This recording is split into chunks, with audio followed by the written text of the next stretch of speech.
Hello, everybody. We got Hello. Matt down below, and we got special guest Adam over here, who's playing tech supports today. Mhm. And we got the other one around here somewhere running around.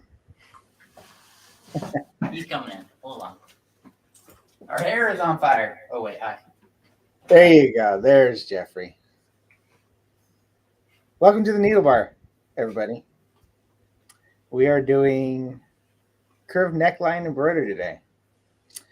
So we've been seeing a lot of posts on the trending embroidery following that neckline, and seeing some questions on how to set up the design and the embroidery to make sure that you're following that contour of that shape. So that's what we're going to be going over today. So let's grab some comments here. Everybody's saying hello in the comments. We have Cindy King from Texas. Hello, Cindy. We've got Jesse saying hello. And we got Ramona. Hi, Ramona.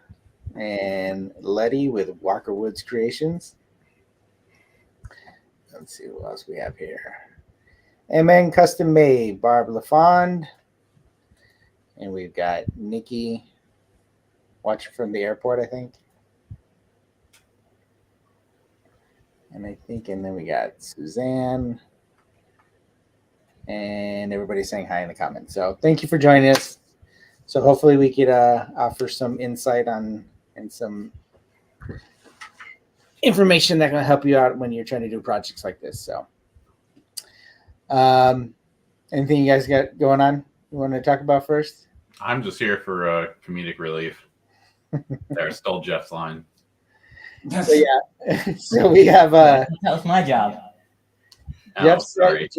Jeff is set up in production mode here, and he's going to be showing on machine type stuff, and then I'll be diving into the software aspect of the process. So let's just start off by Jeff talking about hooping when it comes to a project like this. Perfect. Okay. Echo.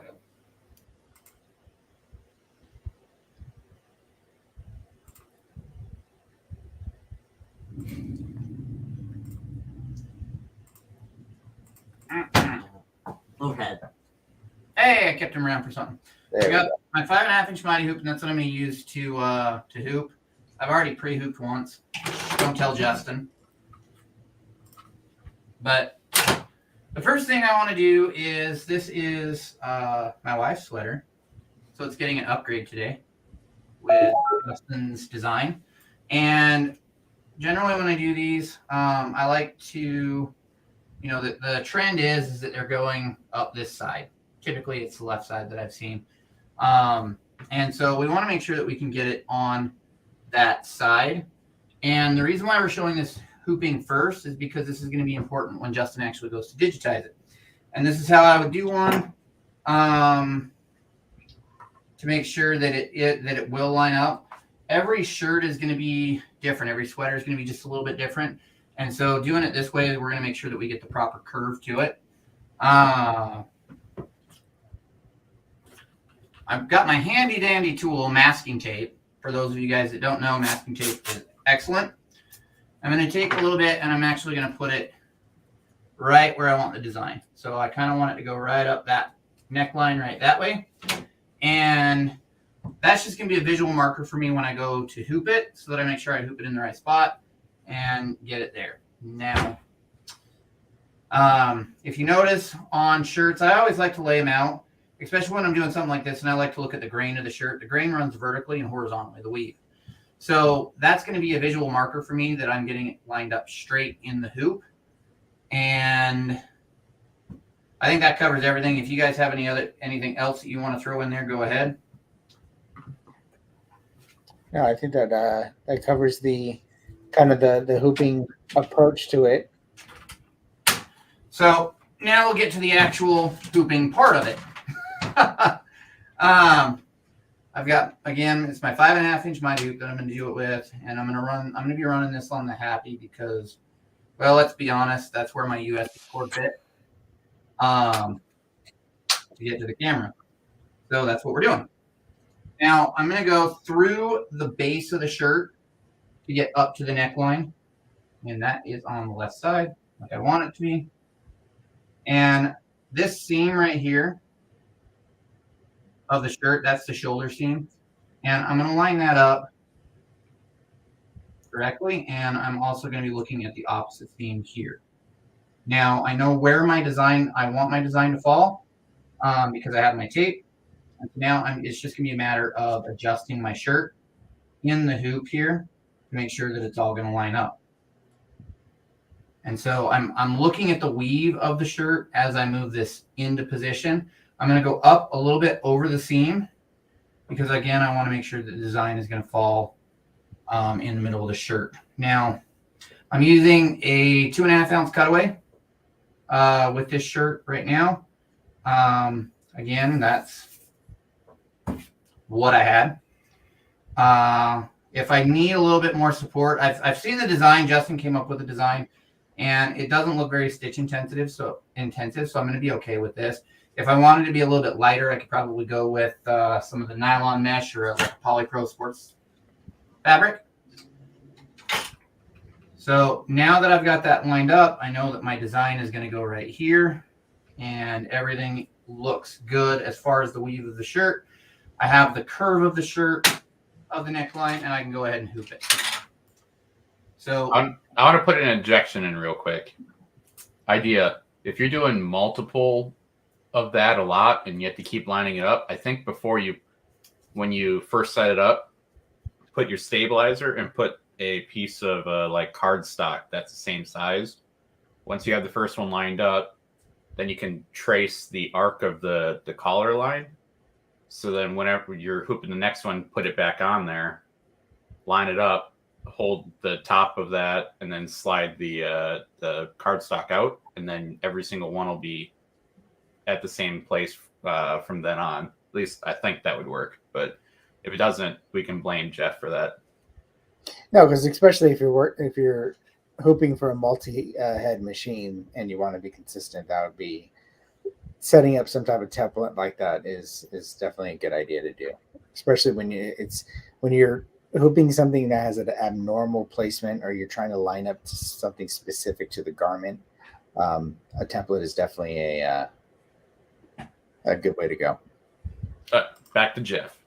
So they put me big. I'd agree with that. The one thing that you will probably have to do with every style of shirt that you get is to hoop it. Just because the necklines can vary based off of the garment that you pick. And so I would make sure that I'd make a template per style of shirt that I'm going to do. Right. Exactly.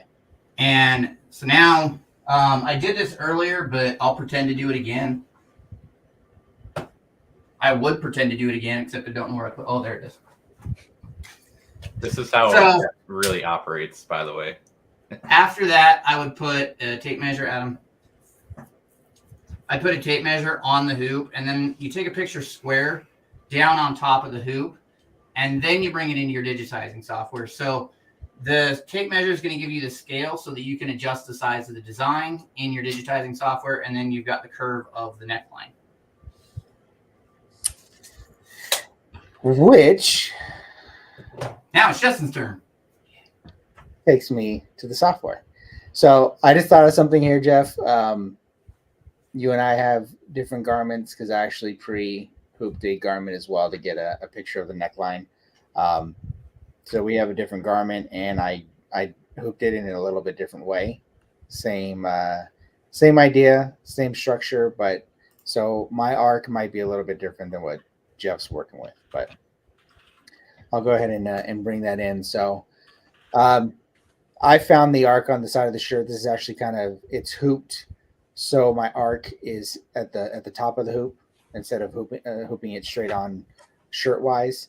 But I did add the ruler in there because that's going to give me a frame of reference as far as size.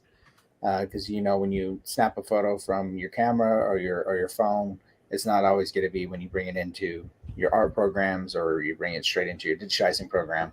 It's not always going to be to scale. So that's why I always include a a ruler in my photograph. So what I do then is in Wilcom, there is a function where you can scale something by measurement. So I'm going to click on the 1 inch line, resize that to 1 inch. And now I know my scale is true to size. I'll go ahead and lock that background down. And then I will bring in my actual logo. So I was able to use this backdrop picture in Illustrator itself to design the design. And so my layout's going to follow the exact arc of the shirt as well. That's, the fact that I'm pre-designing the design, I'm doing it myself. So I'm utilizing this photograph with the arc of the t-shirt to, scalable to size to do the artwork layout as well as the digitizing. Stop me if you guys see any questions, if you don't mind. There are questions for Jeff later on. Okay. Uh-oh. So the fact that the shirt is going to be hooped, it's good that you're getting this arc. You got to remember, even if there's mathematical ways of doing this. If you wanted to get, the diameter of the arc, or measurements of the shirts and whatnot, and try to do it when mathematically. But it's a good idea to do it after you hoop, because depending on how you're hooping it, the type of garment, like the way Jeff did it, the type of material he has, it may hoop differently than like this cotton t-shirt that I'm using. So getting the real life stretch and the way that collar is going to lay in your hoops is going to be kind of your best case scenario as far as trying to line that up. And this works for even like doing the backs of adjustable hats that are arced over the opening. Certain hats have different size openings depending on how you hoop it, what type of hoop you're using to hoop it. Sometimes it'll flatten out that arc a little bit differently than another way of hooping it, using a fast frame or something like that. So getting the way you're going to hoop it in your photograph is your best case scenario to get that arc. Follow that, that circumference or that diameter as close as possible, and keep it consistent. So not only, I was able to design this so it does follow the arc. You could also, let me hide that.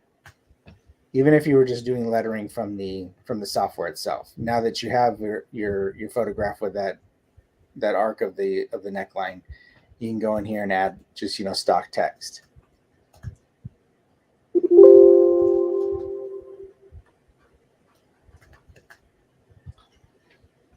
And with Wilcom, there's an any shape function that you can choose. I feel that's the best way to be able to choose the neckline. So because it's going to give you 3 points that you can choose from, and you basically are tracing that line of the neckline, so it's going to give you the proper arc to follow that neckline.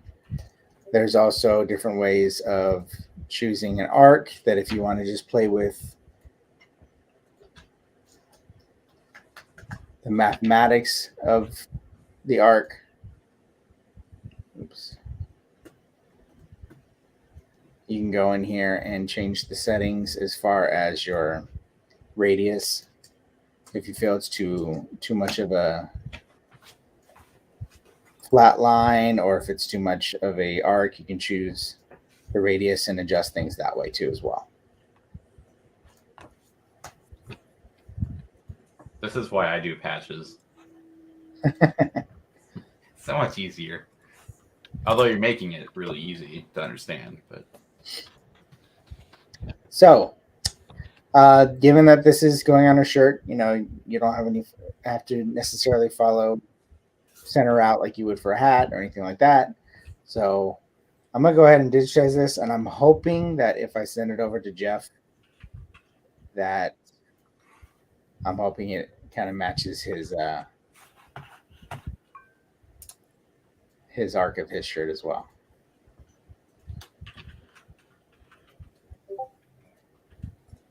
But while you're working on that, I'm going to pull up this comment from Eddie. I think this is going to be directed towards Jeff because Jeff is the only one with the ZSK. I think that's actually supposed to be. So he's asking, could you use the new laser system by ZSK for alignment? Would that work? So my best answer that I'm going to come out with that is maybe, because I have not seen the new laser system by ZSK yet. So if it's it might be the one that projects a DST on your shirt. It projects the DST on it? Like Really? with a projector? Yeah. We'll go with maybe. Just because I haven't seen the system, I'm not exactly sure which one you're talking about. If there are lasers on your machine, you can use them to line up. I've used crosshairs before on my equipment, but without knowing exactly what system that is, I'm not sure. I think that would be pretty cool if it actually projected the image in the hoop on your garment. They do have one of those. I forget who makes it. I know what you're talking. Where it's like an overhead projector onto like your hoop master for aligning things. I've seen that. Yep. Oh, that's on the hooping station then? Yeah. It's not on the machine. Yeah, I'll maybe. We'll see if I can find it. That's pretty cool.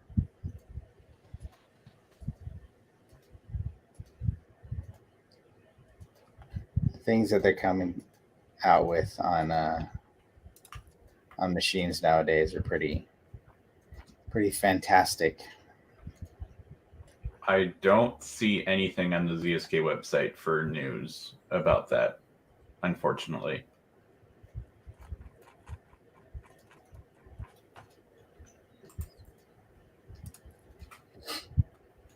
Oh, hey, but I did find that. It's right here. I'm gonna steal the. I'm the captain now.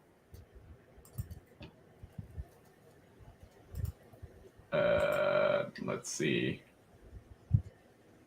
Yep. So it actually projects an alignment system. Okay, well I can't mute it, so I just gotta turn my volume down.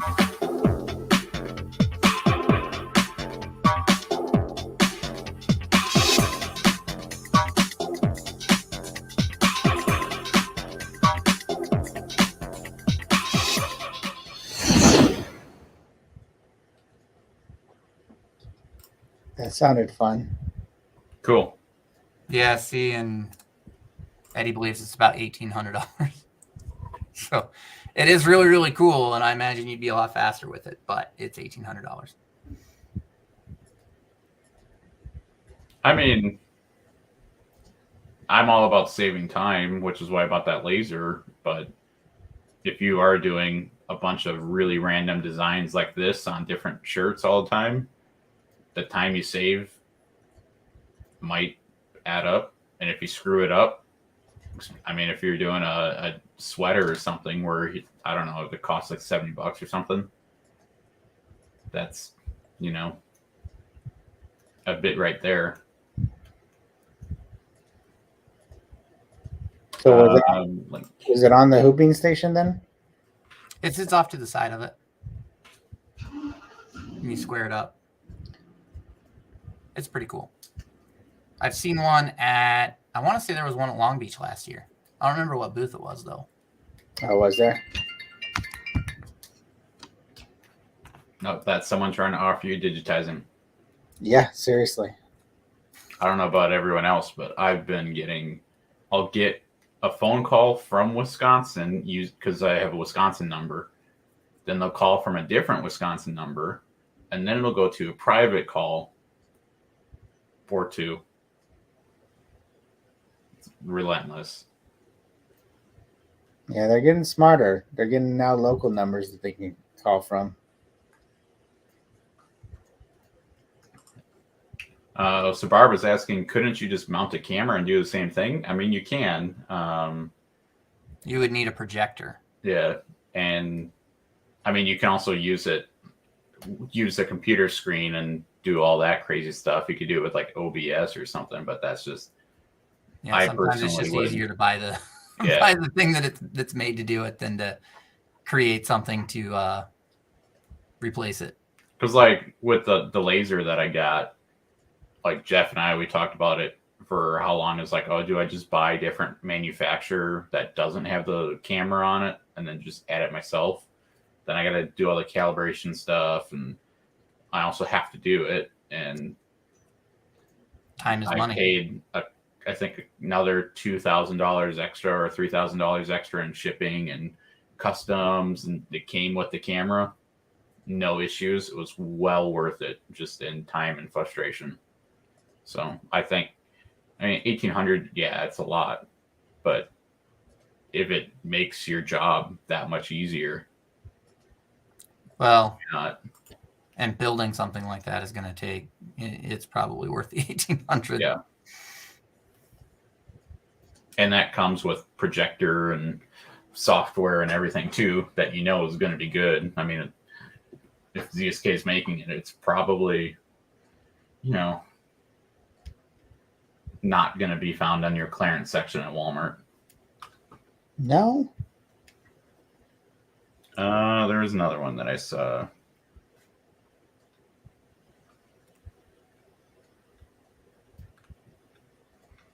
I know that some machines, I think it's the Brother that has the little snowman sticker things.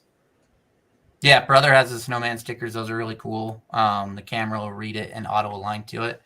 The Happy has a 2-point alignment system, and the ZSK, it has something like that as well, where you can mark 2 points on the garment, and you move the trace needle to 1 point. You set point 1, you move the trace needle to point 2, you set point 2, and it'll automatically rotate the design on that line. Huh. What's interesting is Justin could have been done by now if he would have just went under graphics and auto digitized. Bite your tongue, Matthew. I am good. Auto digitize. I mean, it's weird because whenever I do have an issue, I just put it through digitizing 911 and then it gets auto digitized for me. So, it is funny because we did get a digitizing 911. It came in about 15 to 20 minutes after Justin announced this live and posted the video. So it was really, really close to making it. There's I think it was a YouTube video or something I saw where some guy is trying to explain to his wife how the house is magical and they cannot sell the house because he'll leave all the dishes on the coffee table in the living room and then wake up and it's all gone. It's been through the wash and it's put away. And he's like, it's just magical. And he leaves his laundry on the floor and magically it's all clean and back in the drawers and everything. And I don't think they realized that, wife is, the magical part of the house. That's what I see this as. It's magical. Designs just get done. All right. Click, poof, done. Click, poof, done. Matt, click the Justin button. It's done. So one thing that was easy. Justin did it. So one thing I like doing when you are doing kind of a specialty placement and like Matt had mentioned, if you are doing multiple runs or multiple heads and you build a template, you don't necessarily need to do this because you know where your center point's going to be. But a lot of times what you can do is instead of having your center point where the actual logo is going to be mathematically centered, which is going to be right there, is pick a point where and just manually digitize the start and end point. And if you put it on like the center of the collar itself, and so if you pick that point, and that way you can just drop the needle right on the seam of the collar, your design's going to be placed properly as far as the spacing away from that. I don't know what cool thing you just did, Justin. What, digitize the center point? No, look at the screen. Oh. You like zoomed out. That was my virtual windows. But yeah, if you choose the center point to somewhere located on the garment itself, a lot of times this, like the hat backs, if you're trying to, because lettering is an arc, and you're trying to find that center point, sometimes visually it looks off when you're offsetting that center point, knowing that arc needs to arc, a placement on the garment itself. So picking a placement on the garment as your center point, that's going to give you a reference to when you're placing your needle placement. You drop it right there on the seam, your design's going to be offset the distance that you want it to be offset. So for instance, if for any reason you wanted this to be way off your neckline and you wanted to be further down here, you can digitize your center point, have it up here on the collar, and it's going to be that much further off the collar. So if you wanted it further down, maybe a little bit more on the shoulder. But I'm going to send this over to Jeff, and I'm hoping the arc is similar so he can put it on his shirt. Well, I sent you the picture of the shirt with the ruler. Oh, you did? Yeah, I did. Okay. Let me see if I can even make any adjustments then. I'm voting maybe. I say we should make the pumpkin 3D puff. I would not do that on this light of a sweatshirt. I was going to say on this light sweatshirt, I don't think so. That little puff is going to be the same weight of the sweatshirt.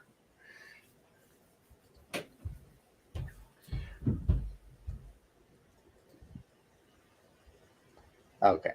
So grabbing his photo, I'm going to... So do you want me to use your ruler as your straight edge or the bottom of your hoop?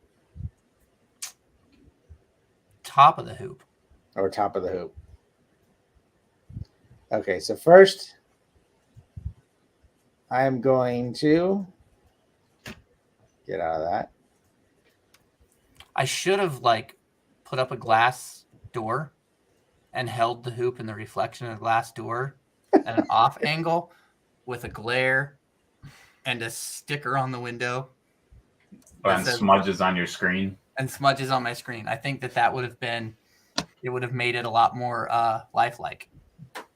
Yeah. So first I'm going to get it to scale. So I measured it. So now it is 1 inch. I was in millimeters, and now see this picture is a little skewed, but I'll try to use the top of the hoop here. So not only can you do it to scale, but you can rotate it to 0. So that photo that you drew that line on is going to be at 0. So now that I have the photo of my shirt as close as possible to real life, I'm going to now pick a contrasting color and kind of manipulate this to follow the contour of his shirt. I would say it's not too far off. No, I think it's good to go. Now I just got to do the rest of the font on the live. The rest of the font? Yeah. I mean, you do have A, and so you're practically all through 26 letters. Uh-huh. So I'm gonna do just, oops.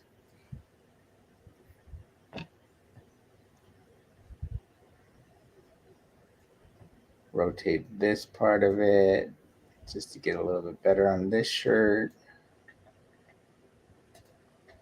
And this is really why you would want to do a picture of each shirt that you do. If this was like a lady's V-neck, that's going to be different. Right. Just between the two shirts that me and Justin have, Exactly. it's a slight difference. And you may not notice it or you may notice it. It really depends on the shirt. So it's always a safe bet to just hoop one, throw a ruler on it, and measure the arc. So You never know what kind of customer you have too. It could be like 1 millimeter off and they complain about it. That's when you fire them and you only do patches. So do you want true center or do you want me to throw it up on the seam here? That is a good question. Dealer's choice. All right. Just a random spot in the middle right. There's the bottom right. Oh, right. I'm going to try to pick a point that's kind of equidistant from side to side here, right on the seam. And that way Jeff knows that he can drop his needle right there. And let me send this file over to Jeff. So you know what would be smart too is just putting like a dot on the stabilizer or something. Or leaving that tape on that he had on earlier. You could put a little piece on the collar. Like if you have one of them like paint markers, you just put a dot and then that's where you click in software and then that's where you move your head. For your template, you put it on your template too. Or you just do a hoop strike and you'll get it right away the first time. I know, it's only like a whole reciprocator if you have that problem. I mean, you just got to sell the shirt for like $180. But don't forget the time. All right, so I'm trusting Justin did everything right. Hopefully. We will find out. Okay. Fire up. I don't even go fire up the machine. Okay. All right, so we went from getting your photo down, hooping your shirt up first, or your garment, whatever it is that you're trying to do. Again, just to reiterate, it's a good idea to try to get the true form of what that garment's going to be when hooped.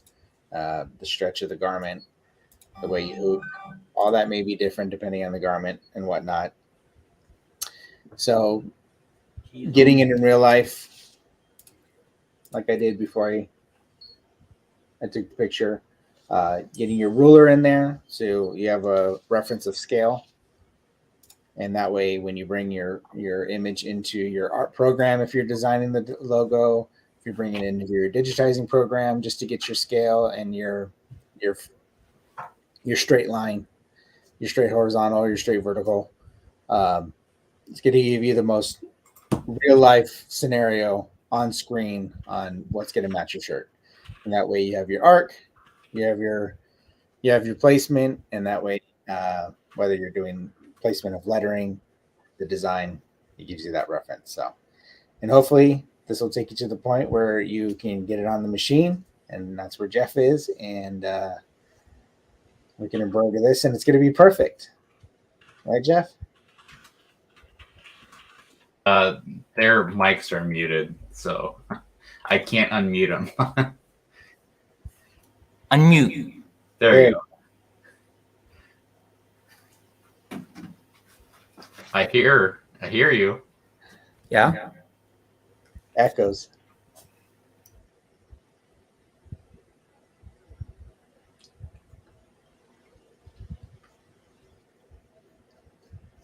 We have several mics or several cameras going to get this done. So, Hey Jeff, just stop your cam on your computer and you'll be fine. Turn on your sound.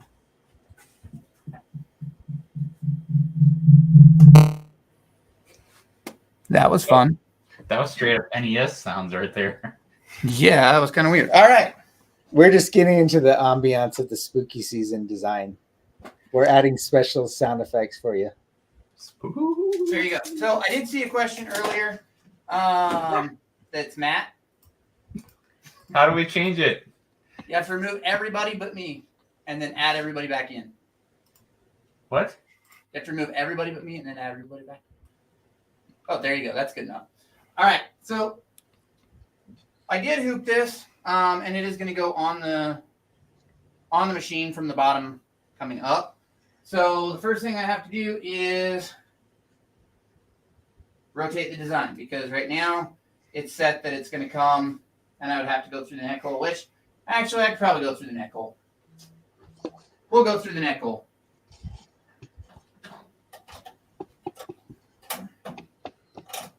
One thing Ramona did make the comment, as far as if you are taking a picture, you definitely want to try to keep your camera as straight as possible on your garment or your hoop or whatever it is with your ruler. You know, taking it from an angle, it's going to skew the image, and you're not going to get a true, you know, straight on image of that, and it's in your measurements are going to be off, because, you know, going at an angle, it's going to change the skew or the view of that angle. So make sure you lay whatever it is, the garment out as flat as possible, have your ruler out as flat as possible, and try to take that picture on, you know, dead on, straight ahead from it. So All right. So I totally had planned this in advance.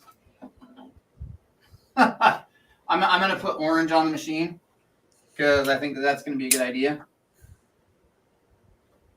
So we'll do that real quick. Jeff with his handy scissors. My handy dandy pocket knife. Yeah. So this is actually another thing that we saw in the group about pulling the thread through the eye of a needle, because that was an interesting post, because there were people that said that you could do it and people that said that you couldn't do it. I can honestly tell you that that's what we're going to do right now. I'm going to pull the thread through the eye of the needle. I'm just going to say it's impossible. You're saying it's impossible, Matt? It's impossible. It's just way easier just to break it and pull it through. I do it every time I change thread. It's so much faster for me just to rip the thread, tie it, and then pull it through, and then clip it, and then stick it in, than what Jeff is doing right now. Because I'd be done by now. I'd have all 18 needles redone. Yeah, right. So Jeff is tying the new to the old.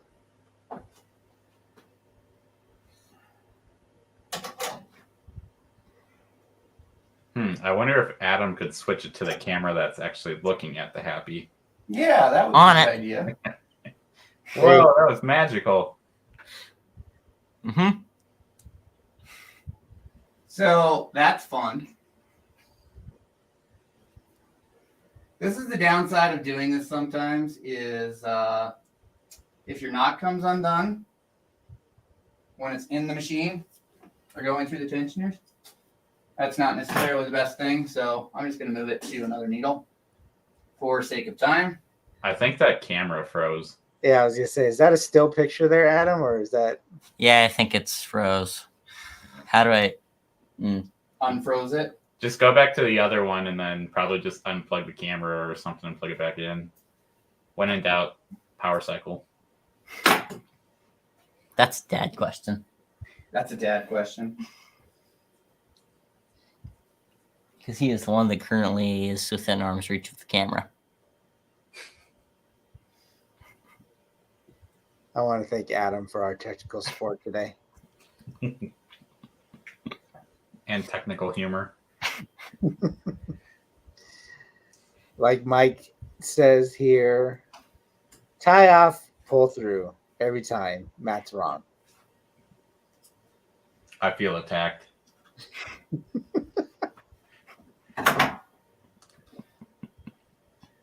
One day.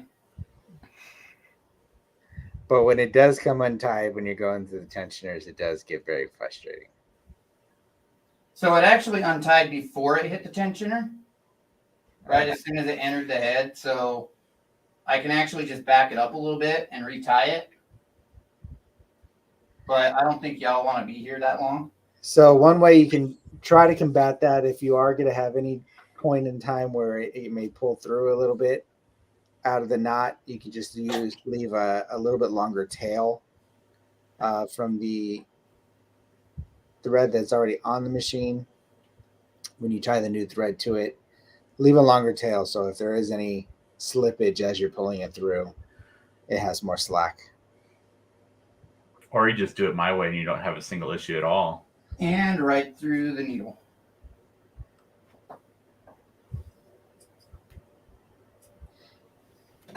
I claim camera tricks. And that's how it's done, Matt. We got some Chris Angel mind freak over here. How to make a train disappear before your eyes. Use a camera that's frozen. So it's actually, that camera is connected to my phone. And so I can power cycle it through the phone.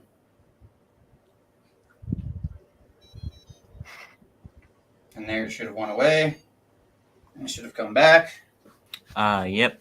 Switching. Still frozen. Now it's moving. Now I think I see the shadow. Nope, never mind, because Yeah, the hoop's not there. Yeah, the hoop is not there. It's magic. It's Chris Angel. There it is. Oh.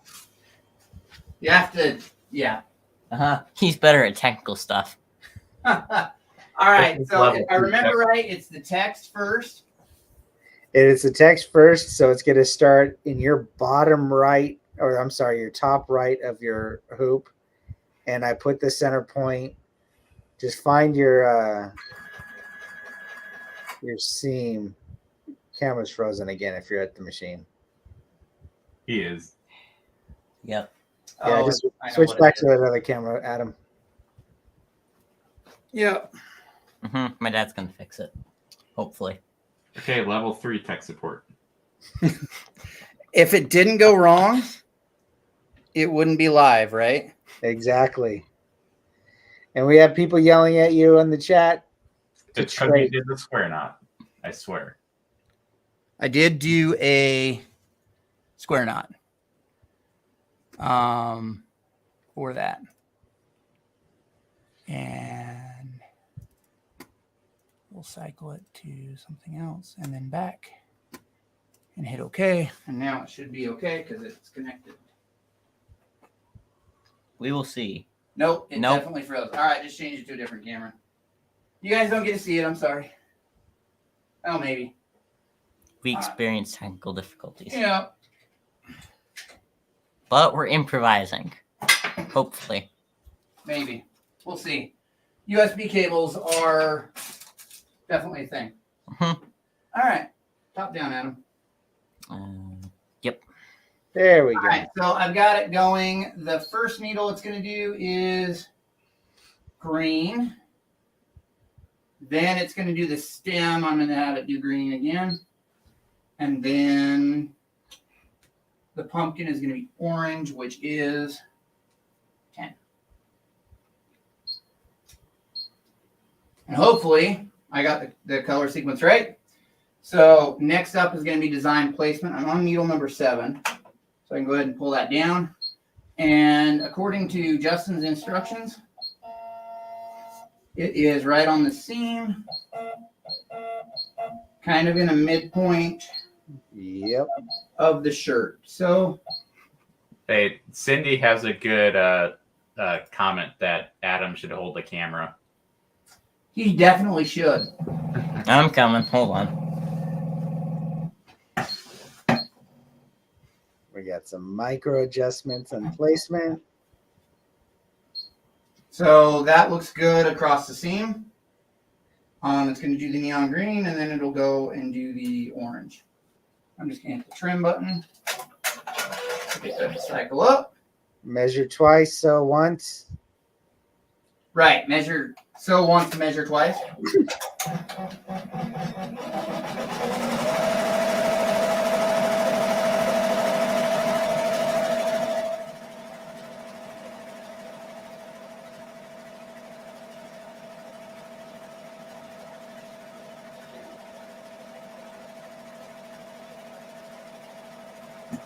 So fancy. Ha, get it? I said so. It's fun. That's Ha, so punny. ha, ha. Okay. I'll just People go are back yell- to People take are 5. yelling at Jeff that he didn't trace. Yeah. I think If Jeff only has, there was a video about it. Jeff has so much faith in me that he didn't need a trace. I forgot who said it. So no one else will really get this unless you're in the moderator section. But I recorded a YouTube video that's not public yet. But I forget. Someone said you forgot to trace, and I had no idea what they were talking about because I don't trace when I do my designs. Like, trace so you don't hit the frame. I don't remember who said that. Well, Matt's in a little bit different class that he's pretty much doing the same shape design 95% of the time and the same size average. So Yeah. I could see where he doesn't have 88 millimeters. exactly. As long as Mark doesn't get any crazy ideas with the 88. Yeah, when you're doing a 3.5-inch round patch, I think dead center of your hoop, it's going to be the same every single time.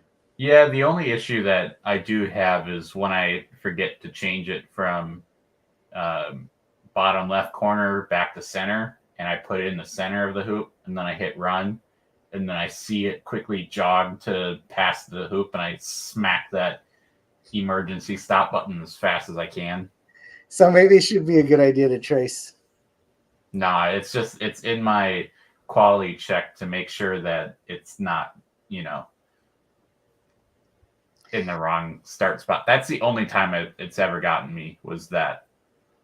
So disclaimer, here at the Embroidery Nerd, we do suggest that you trace every design every time. Yeah, that is true. Which is why I went back and re-recorded the whole video. I think it was pretty clever. It was very clever.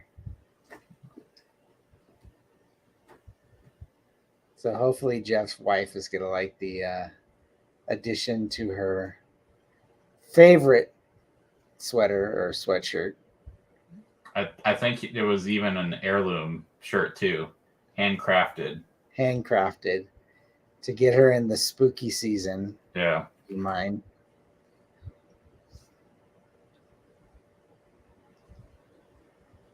Ooh, it's so bright. Some crazy brightness there.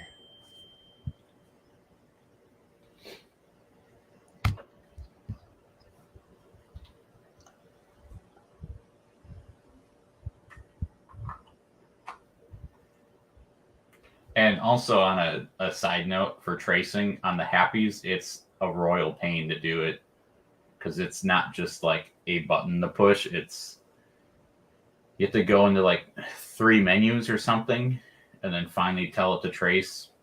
And it's not worth it, especially when I'm doing a whole sash frame. So.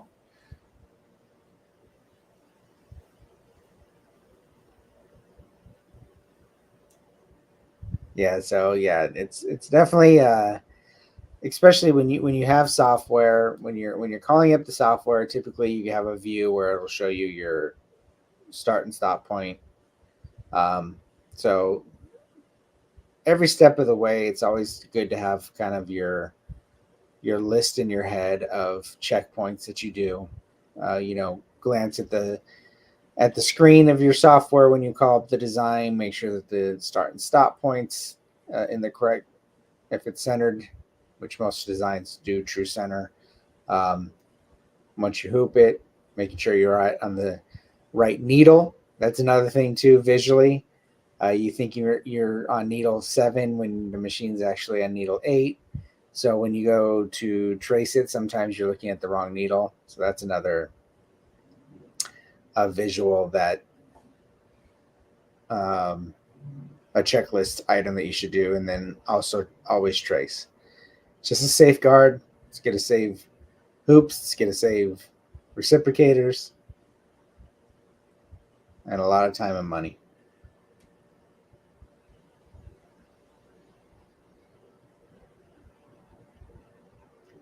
So at a quick glance, it looks like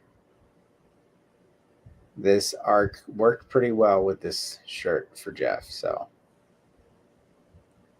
All right, Adam, switch cameras. So the all right. did while I readjust this one. All right. So we got it done, and I'm going to clean it up here real quick because I did have one long thread from the tie off that I didn't get trimmed. And if you want to go ahead and switch back to this camera, Adam. Yep.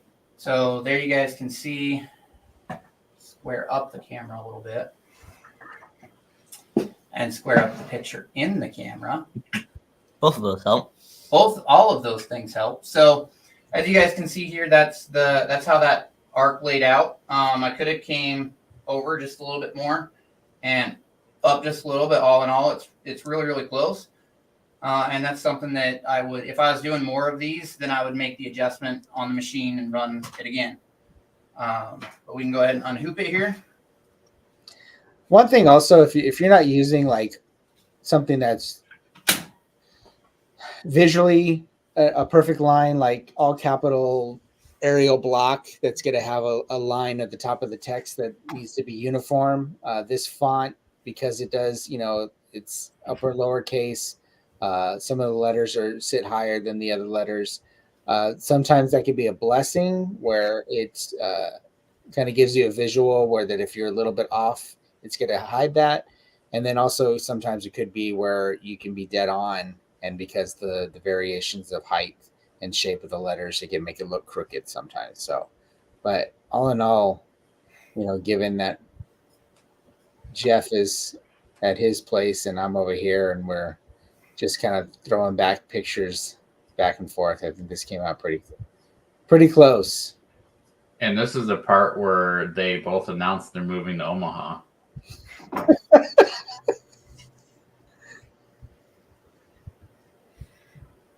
They didn't say no. They didn't say yes. You just did. I'll clip that out. So you can There see we go. if I can get the shirt to lay by its seams. There's the other one. There we go.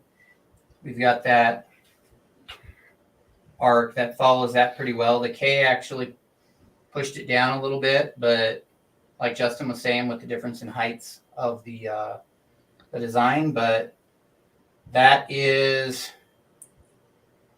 I guess, how you do it from start to finish. Looks good. I agree.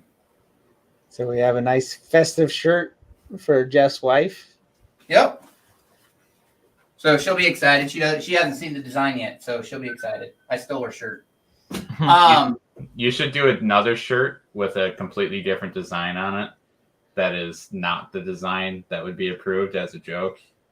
Like, oh, never mind. It's this one.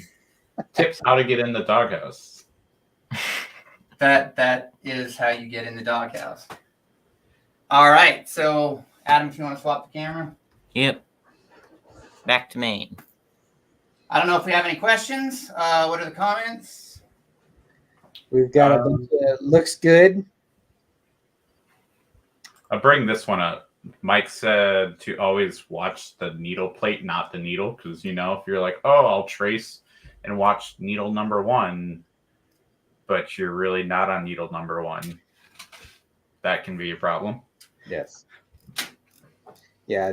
So on this machine, it will only trace on needle 1 if you do a trace. This one, it's a button that you push that drops the current needle. So you can't just pull the needle down with your finger. There's a button that you push that drops that needle. So you always are over the needle that's over the needle plate. Oh, that's cool. Yeah, it's just little differences. Yeah. So yeah, the I guess mental checklist that you should do every time you're using a machine, depending on what machine you have. Like those two things that he just described on the Happy and the ZSK is definitely different than what the Tajima does. So however your machine works as far as tracing, just make sure you trace. Follow the steps that we are showing you today to get that garment lined up and real life situation on your digitizing screen. And even if you're sending something to your digitizer, just like I was referencing Ramona's remark earlier, trying to get that picture dead on, having something that's in front of your camera that's straight on and a ruler laid across it is going to be a lot better than giving me a picture of something like this and saying, Oh, I think the picture should be of your glasses, the reflection of the shirt in your glasses. exactly. Yeah, there's a lot of times where people will snap pictures from signage or something on a vehicle, and they're standing at an angle like this, and it's glass with like a frosted sticker on it. Yeah, so photographs definitely try to be as straight as possible and as clear as possible if you're trying to use that as your artwork. So. I kind of want to just mail you an actual Polaroid picture of something and be like, yeah, I'm a secret. I need digitizing done. You'd be like, what the hell is this? One thing that Eric said one time to use scanners. That is correct. The fact that the scanner is a flatbed and you usually have a lid that you can close on it that's going to, hopefully press down your garment or whatever it is you're trying to scan. It's going to give you at least a flatter image. Throwing the ruler in there again is probably your best bet because depending on what resolution that you're saving it as, grabbing that file and sending it to your digitizer or your computer, it's not always going to be to true life scale. So throwing that ruler, or if you don't have a ruler, something that's known as far as size, like a quarter or something like that, just to kind of give it scale. So as long as you do that and you get your real life image of your garment, doing weird arcs or weird placements like this, you should be able to nail it pretty much every time. All right. Well, if we don't have any more questions, I can go ahead and close this out. I think we're good. I'm good. All right. Well, that's Justin Armenta from JA Digitizing Studios, Matthew Enderley from Passphrase, and I'm Jeff Fuller from Fuller Embroidery Works. Adam's over there being the producer. We'd like to thank you guys for hanging out with us, and we will catch you next time. Good night, everyone. Good night. Bye.